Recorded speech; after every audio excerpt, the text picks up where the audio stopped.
Wait, honestly, I feel like the turn wheel should cost money or some other in-game resource to use, and it should low-key be pretty expensive. And the price maybe could vary on the difficulty setting, so maybe it's like free on easy mode and then pretty cheap on like let's see, hard or normal, because I guess Fire Emblem normally does normal hard maddening instead of easy normal hard. And then on Maniac mode it's like really expensive. Just 'cause I feel like I hear both sides of the pro versus anti turn wheel debate in the community. On the pro side, it's just such a time saver, and it's just like in this economy, you need all the time you can get. You got to get that shmoney. But I really cannot be resetting and lose an hour of my life just because some ambush spawn or whatever random BS that this game wants to put at me. But at the same time, the turn wheels are just like, oh, you have 10 left and you can just do whatever you want.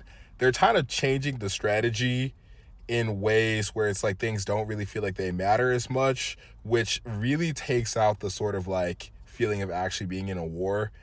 And you don't really know how much like you felt more locked in until you play without the turn wheel, or you play without resetting at all in an Iron Man. Like the actual sensation of just feeling committed is just lost.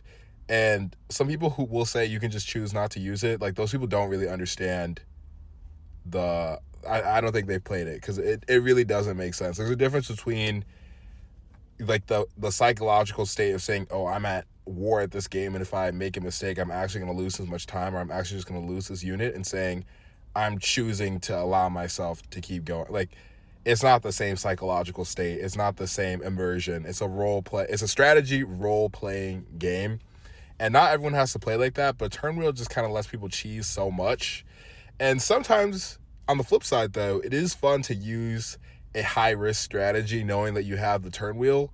But the turn wheel should charge. If the turn wheel were to charge you money, you could still have the option to use those high risk strategies. But you would just have to pay a lot of money, in gold, in game, in gold money. So I think that would be a good solution, and it might even be more fun to use those high risk strategies, because it's almost like gambling at that point with your in-game currency. And then if you lose it, oops, you might run out of healing staves. You might have to sell some stuff. You might have to figure stuff out. Now that's fun, that's legit, but I definitely think we can't go back to just no turn wheel at all. Like, that would just be ridiculous, and I don't think economically, like, it would sell over with intelligent systems, because they're also trying to make money in this economy.